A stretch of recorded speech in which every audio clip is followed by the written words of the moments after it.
আপনাকে বিনীত অনুরোধ করব আপনি ভিডিওটা দেখেন। কেন স্যার, আত্মীয় স্বজন, বন্ধু বান্ধব, প্রতিবেশী এরা কেউই আপন নয়। এরা শুধুমাত্র সুদিনের অতিথি। মাঝি আবারও চিৎকার করে বলছে বাঁচতে হলে আরো লোক নামাতে হবে। এখন আপনি কার নাম কাটবেন? এ কি বলছেন স্যার আপনি? এখানে তো সবাই আমার আপনজন। আমি কাকে নামাবো এখান থেকে?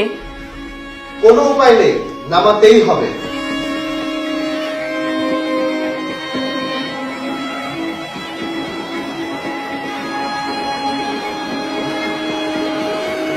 আপন ভাই বোনদেরকে? স্যার, ভাই বোনরা উপরে উপরে ভালোবাসা প্রকাশ করে, আর একদিন, 2 দিন, 3 দিনের দিনই বিরক্তি প্রকাশ করে, আর মনে মনে ওয়ারিশ ঠকানোর ফোন দিয়ে আটে। সাগরে উত্তাল ঢেউ, বাঁচতে হলে আরো লোক নামাতে হবে। বাকি আছে মা বাবা, সন্তান আর স্বামী। আপনি কাকে নামাবেন? স্বামীর নাম কেটে ফেলুন। স্বামী তো রক্তের কেউ না, তাই না? চুপ করুন, ওনাকে ওনার কাজটা করতে দিন।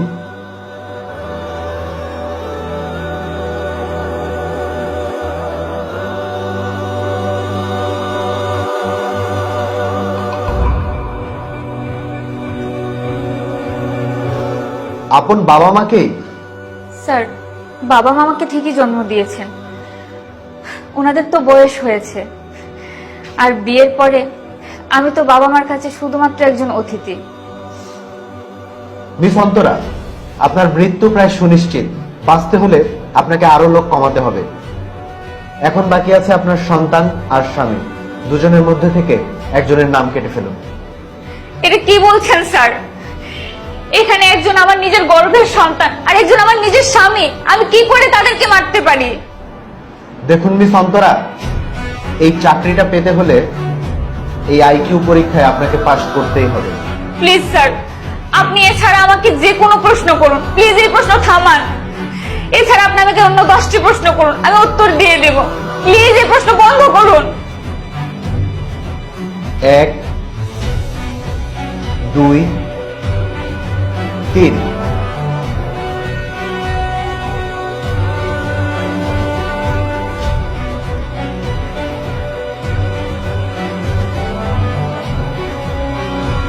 নিজের আপন সন্তানকে মেরে ফেলবেন স্বামীর জন্য?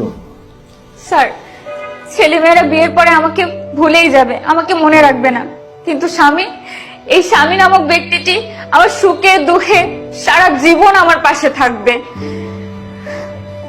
আমাকে যদি আপনি জিজ্ঞেস করেন যে নারী তোমার বাড়ি কোথায়, আমি নির্দ্বিধায় বলে দিব আমার স্বামীর পাঁজরে। তার ঘামের গন্ধ আমার সঙ্গীময় জীবন, তার শক্ত মস্ত বাহু আমার মাথা গোজার পরম আস্থা। স্বামীর দীর্ঘকালের দায়িত্ব আমার সর্বকালের শ্রেষ্ঠ প্রেম।